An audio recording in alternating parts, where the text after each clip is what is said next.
yepyeni bir projeyle karşınızdayım. Hep beraber sizlerle piyano model atkı yapacağız. Son zamanlarda sizler de karşınıza çıkmıştır mutlaka. Favori bir örnek. Bunu benden bir müşterim istedi. Ben de onun isteklerine uygun olacak şekilde atkıyı tasarladım ve bitirdim. Şimdi sizlere model kurulumunu, ölçülerini kısa bir video ile anlatacağım. Sizlerle eğer örmek isterseniz rahatlıkla örebilirsiniz. İlk önce ölçülerinden bir bahsedeyim. Atkım genişliği 19,5-20 santim, kenar ölçü şeyle beraber, bu kenardaki süsleriyle beraber diyeyim, 19,5-20 santim. Uzunluğu da 1,80 olacak şekilde ayarladım. Şimdi bu modelimde ben Kartopun'un Aksoft ipini kullandım. Kalınlığı bana çok uygun geldi. Elime görüntü olarak, daha doğrusu diyeyim, çok kalın bir ip olmasını tercih etmedi müşterim de. Ona göre de ayarladım ipin kalınlığını. Sizler daha kalın isterseniz daha kalın, daha ince iplerle de bu modeli çalışabilirsiniz. Her türlü zevkinize uygun bir şekilde ayarlayabilirsiniz. Yapımı biraz zahmetli. Çünkü ipi yürütme tekniğiyle ya da hani bilinen tabirle vayu tekniğiyle yapılacak. Şimdi hemen kısaca başlayayım. Şu 1-2 sıra örneğini göstereceğim. Ölçülerini de verdim. Ona göre bir daha istediğiniz şekilde devam edebilirsiniz. Ben 37 ilmek çekerek başladım. 37 ilmek benim ölçüme tam geldi. Şunu ipimi alayım. Ben kolaylık olması açısından genellikle iplerimi içinden çıkartarak, iç kısmından çıkartarak örmeyi tercih ediyorum. Çok rahat oluyor. İpiniz etrafta savrulmuyor. Rahat bir şekilde örebiliyorsunuz içeriden çıkardığınız zaman. Bu ipin kalınlığına uygun olarak ben 3,5 milim bir tığ tercih ettim. Tabii bu sizin elinizin sıklığına göre değişir. İsterseniz 3,70, 3,25, 3, hani o ayarda da bir ip de kullanabilir, tığ da kullanabilirsiniz. İp kaldıracaktır tahmini. Şimdi 37 ilmek çekerek, zincir çekerek başlıyorum. Ben ilk başlangıç zincirini saymıyorum. Bunu kilit olarak kullanıyorum ve bunun üzerine tam 37 tane ilmek çekiyorum. 37 tane ilmeğimi çektim. Şimdi trabzan örgü olduğu için ekstradan 2 ilmek daha çekerek ilmeklerimi 39'a çıkarıyorum. Yani bitmiş haliyle benim sıra sonunda 37 tane trabzanım olacak. Tığımın üzerine aldım. 2 tane ilmek atlıyorum ve 3. ilmeğe batarak sıra sonuna kadar her birine birer tane ikili trabzan yapıyorum. İkili trabzanlı bilmeyenler için tığımın üzerine ipimi aldım. Zincir boşluğuma battım. İpimi çıkardım. Ve tığımda şu anda 3 tane ipim var. Bunun ilk önce ikisini sonra tığımda 2 tane var. Diğer ikisini de çıkarak ikili trabzanımı yapıyorum. Üzerine aldım. Sıradaki zincir boşluğuna battım. İpimi çektim. Tığımda 3 tane ilmeğim var. İlk önce ikisini, daha sonra da diğer ikisini çıkararak trabzanımı yapıyorum. Sıra sonuna kadar her bir ilmeğe, zincir boşluğuna birer tane gelecek şekilde ikili trabzanlarımı yapıyorum.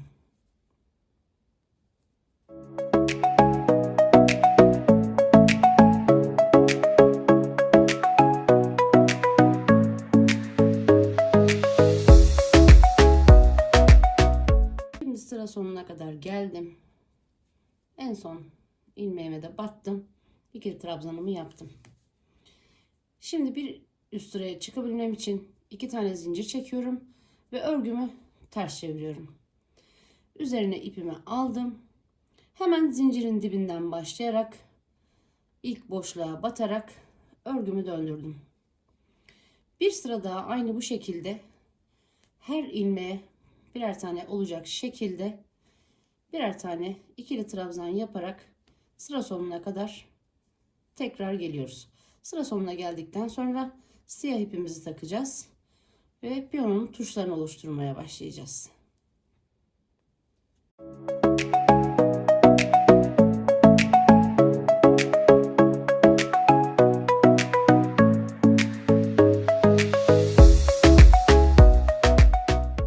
Şimdi sıra sonuna kadar geldim. Son 2 ilmeğim var. Bu ilk başta yaptığım 2 tane zincir bırakıp döndüp de ilk yaptığım trabzan.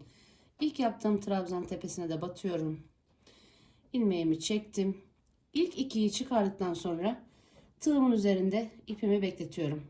Ve şimdi siyah ipimi dahil edeceğim.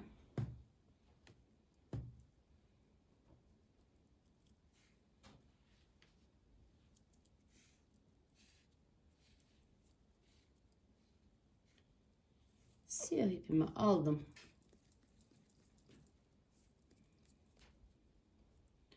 Beyaz ipimin yanında şu şekilde tutarak ekledim. Ve son bitiş kısmımı tığımda 2 tane var. Normalde beyazla bitirmem gerekiyordu. Son bitirme kısmını yeni ipe geçebilmek adına siyahla bitiriyorum. Siyahla bitirdim. Ve buna burada bir düğüm atacağız. Ben onu dönüşte atacağım. Şimdi 2 tane zincir çekiyorum. Ve örgümü geri çeviriyorum. Şimdi burada dediğim gibi vayu tekniğinde yapacağız. Yani iplik yürütme, ipliği gezdirerek arada saklayarak yapacağız. Ben şu düğümümü atayım.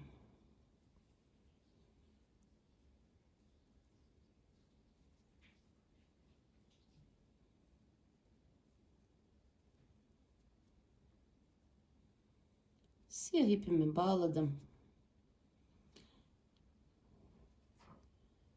Örgüme siyah iple devam edeceğim için geri döndüm. Siyah ipimi üzerime aldım. Ve beyaz ipimi de şu şekilde hizasında tutarak 20 tane trabzanı siyahla öreceğim. İpimi üzerine doladım. İpim burada arada kalacak şekilde. İlk trabzanımın tepesi hemen zincir dibi. Hemen ilk ilmeğe battım. Çıkardım. Çektim. Ve ipi de araya aldım. Şimdi ilk bu birincisi yukarı çıkma zincirini saymıyorum. 20 tane ikili trabzanı yapıyorum.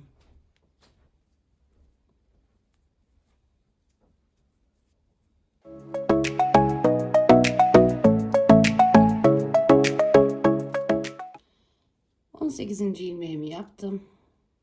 Şimdi 19. trabzanım ve 20. trabzanı yaparken ilk 2 ilmeği çıkardıktan sonra tığımda siyahlar duruyor. Hemen yanına beyaz ipi de alarak son çıkışımı ikisini birden yapıyorum. 2 iple beraber çıkışımı yaptım. İpimi bu şekilde uzatıyorum. Şimdi ipi koparmadan devam edebilmemiz için demiştim hem vayu tekniğinde yapacağız. Ve burada şu uzun çizgileri oluşturmam için arada bir sık iğne kısmımız var. Geri kalanlar trabzanla devam edeceğiz. Bu aradaki uzun çizgileri isterseniz yapmayabilirsiniz. İsterseniz bu şekilde burada ipi bırakıp dönüp beyazınızı yapıp tekrar buraya gelip siyah ipinize devam edebilirsiniz. Bir sıra daha tamamlayıp tabi içerisinde beyazı da yürüterek. Ama ben aralara çizgi koymayı tercih ettiğim için şimdi buradan bir sıra şey yapacağız. Siyahla sık iğne yapacağız ama ilk önce beyaz trabzanlarla sıra sonuna kadar gelmem gerekiyor. Son ilmek çıkışımı 2 iple beraber yaptım. Şimdi siyah ipimi bu şekilde burada bırakıyorum ve tığımı beyaz ipime aldım.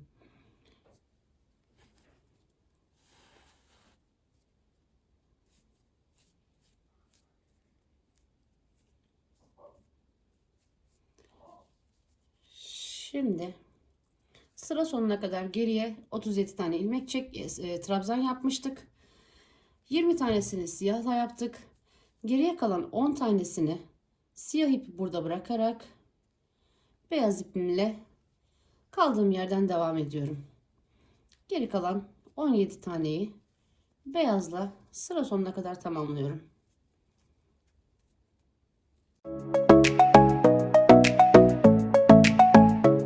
Şimdi sıra sonuna kadar geldim. Son 2 trabzanımı da beyazla yapıyorum. Ve ipimden tığımı çıkartıyorum. Ve siyah olan ipin olduğu tarafa gidiyorum. Tığımı siyah ipe takıyorum. Ve buradan beyaz ipin yanına kadar, sıra sonuna kadar hemen yanındaki ilk ilmeğe batarak sıra sonuna kadar bir sıra sık iğne yapıyorum.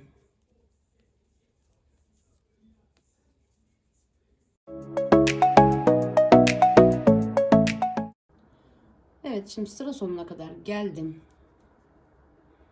Son ilmeğimi de siyahla çektim ve artık siyah ipi bırakıyorum ve buradan beyaz iple şimdi devam edeceğim. Son bitişimi siyah ipimle yapıyorum. Beyaz ipimle yapıyorum, pardon. Beyaz ipimle bitişimi yaptım ve 2 tane zincir çekerek örgümü geri çeviriyorum. Siyah ipi de burada sıkıladım. Döndüm. Şimdi ilmeğimi, siyah ipimi taşıyabilmem için tekrar yine yürütme yöntemiyle, yani bayu tekniğiyle ipin arasından bu şekilde alarak beyaz örgümüzün sonuna kadar, buraya kadar beraber geleceğiz. 2 zincirle yukarıya çıktım. Üzerine aldım. İpimi de saklayacak şekilde, ilkini biraz zorlanabilirsiniz. Hemen aldım. Ve biraz ipimi çekiyorum. Saklanması adına. Ve sıra sonuna kadar 17 tane beyaz trabzan olarak devam ediyorum.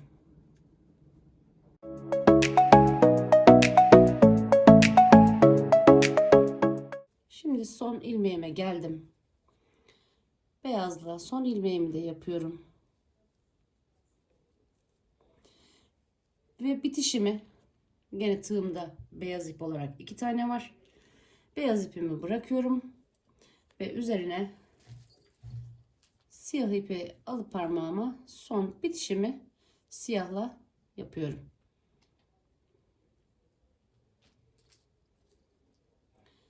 Ve sıra sonuna kadar 20 tane trabzan siyah yapmıştık. 20 tane siyah trabzanı sıra sonuna kadar devam ediyorum. Beyaz ipimi burada bırakıyorum. Çektim ve bıraktım.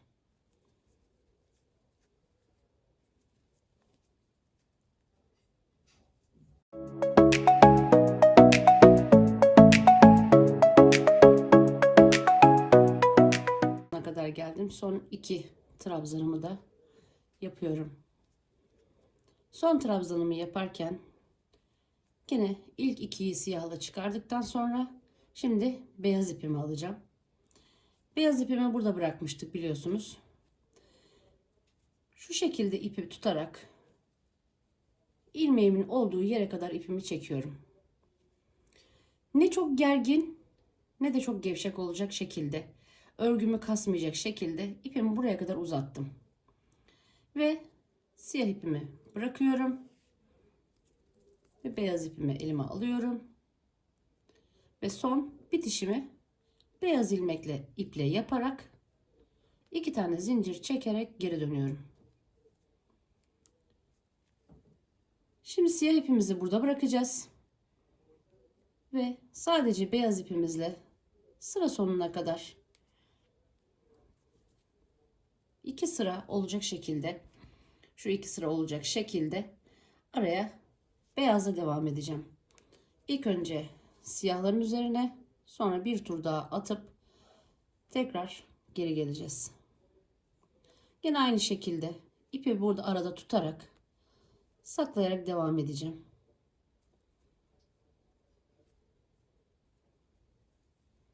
Ve gördüğünüz gibi hiçbir şekilde arada ip yürütmeleri gözükmüyor. Şu şekilde göstereyim. Özellikle şu sık iğne olan kısımdan daha net bir şekilde belli oluyor. Arasında ipi yürütmüştük. Şimdi buradaki bitişte de aynı şekilde gözükmeyecek. Ördüğümüz yerden de anlaşılıyor zaten. Yani ipin arada gitmesi sıkıntı yaratmıyor.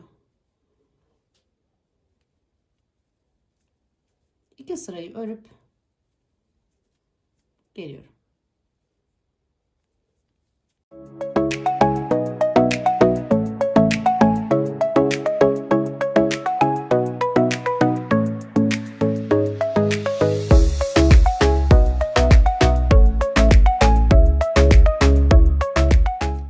Şimdi sıra sonuna kadar geldim. Örneğimiz artık bundan ibaret. Yani yapacağımız kısım sadece bu şekilde olacak. 2 sıra beyazımızı öreceğiz. 2 sıra siyah, 2 sıra beyaz. Şimdi son sıramı yaparken son ilmeğime geldim. Artık üzerine aldım beyazı. Üzerine battım. Çektim. Son ilk ikiyi çıkardıktan sonra alt kısımda şimdi artık siyahı alacağım. Siyah ipimi alıyorum. Ve çok gergin veya gevşek olmayacak şekilde 2 zincir çektim ve beyaz ipimi biraz sıkıyorum ve örneğimi işimi geri çeviriyorum. Şimdi ilk başta yaptığımız gibi 20 tane ikili trabzanı siyah ipimizle yapacağız. Arada beyaz ipi de yürüterek üzerine aldım. İlkinden başlıyorum ve 20 tane siyahlı ikili trabzanımı yapıyorum. Arada ipimi, beyaz ipimi de araya kadar getirerek. Bu örneği de beraber yapalım, bu sırayı da. Ondan sonra zaten artık her şey tekrar aynı şekilde sıra sıra devam edeceğiz. İlk başlarda sıra hizasını belirleyene kadar mutlaka ilk 20'yi yaparken mutlaka sayın. 2, 4, 6, 7, 8, 9,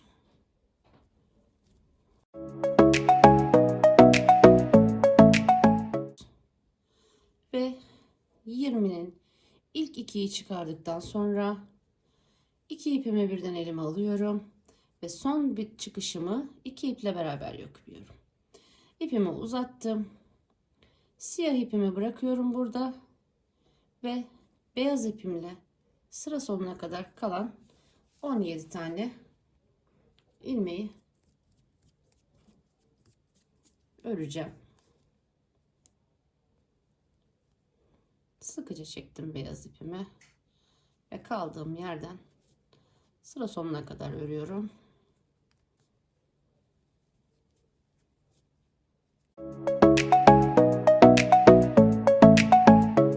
Son beyazla trabzanımı yaptıktan sonra tığımdan çıkarıyorum ve siyah ipin olduğu yere giderek siyah ipimi aldım tığıma ve 17 tane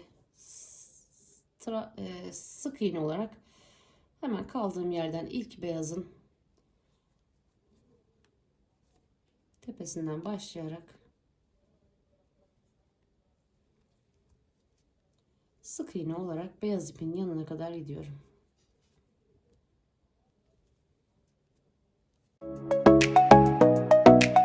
Çıkışımı siyahla yapmıyorum.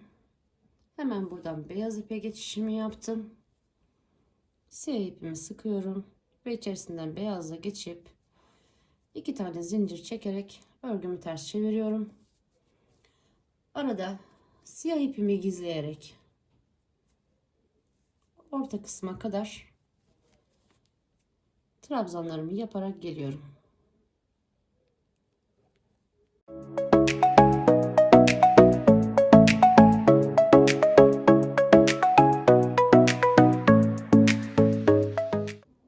Bitişimi siyahla yaptım. Beyaz ipim burada kalıyor. Ve kaldığım yerden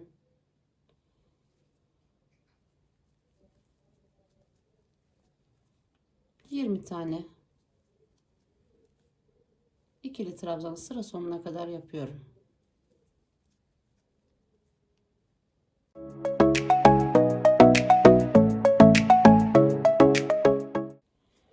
Son ilmeğime geldim. İlk ikiyi çıkardım. Beyaz ipimiz buradaydı. Beyaz ipimi parmağıma doluyorum. Ve çok aşırı gerdirmeyecek şekilde. Şu şekilde örgümü ne gergin ne çok gevşek olacak şekilde ipimi aldım, beyaz ipimi. Ve çıkışımı beyazla yaptım. 2 tane zincir çekip geri döndüm. Siyah ipimi burada bırakıyorum. Ve beyazla devam ederek 2 sıra, bu sefer gene beyazla 2 sıramızı yapacağız. Dediğim gibi artık örnek bundan ibaret. İstediğiniz uzunluğa gelene kadar örmeye devam ediyorsunuz. Şöyle bir şey, bu atkıyı ister biraz daha genişletebilirsiniz, daraltabilirsiniz. Piyanonun tuşlarını kısaltabilirsiniz, bu ara kısımdan uzatabilirsiniz.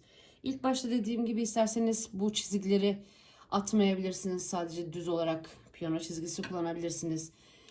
Veyahut da bir tane çizgi atıp bir tane boş bir tane çizgi yapabilirsiniz. Bunlar artık sizin, geri kalanı sizin hayal gücünüze kalmış. Nasıl görmek istiyorsanız o şekilde modelinizi oluşturabilirsiniz. Dediğim gibi ben 1 metre 80 santim olacak şekilde yaptım. Kenar kısımlarında da sadece bu siyah ipin olduğu tarafta şöyle bir kenar oyası yaptım. En son bir sık iğne geçtim ki onun da sebebi, siyah ipi bu şekilde yukarıya doğru yürüteceğimiz için burada bir beyazın üzerinde bir çizgi oluşuyor.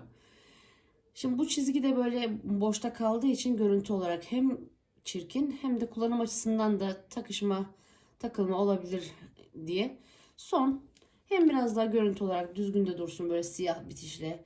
Yani bunu beyazla da yapabilirsiniz. Bu tamamen size kalmış bir şey, tercih meselesi.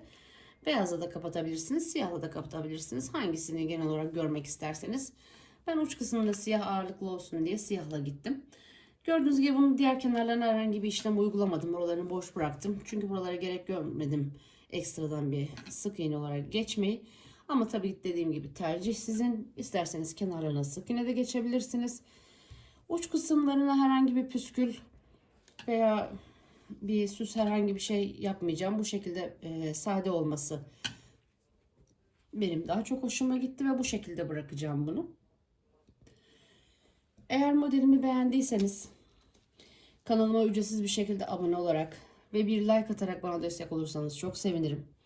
Instagram hesabımı takip ederek benimle beraber ördüğünüz örgüleri benimle paylaşabilirsiniz. Sizlerin benimle paylaştığınız örgülerinizi ben de kendi sayfamda zevkle paylaşırım. Onun dışında sormak istediğiniz herhangi bir şey olursa mutlaka yorumlara yazabilirsiniz. Mutlaka dönüş yapacağım. Onun dışında söyleyeceklerim bu kadar. Dediğim gibi artık istediğiniz uzunluğa gelene kadar örgünüzü istediğiniz şekilde örebilirsiniz. Beni izlediğiniz için teşekkür ediyorum. Diğer bir başka projede görüşmek üzere. Hoşça kalın.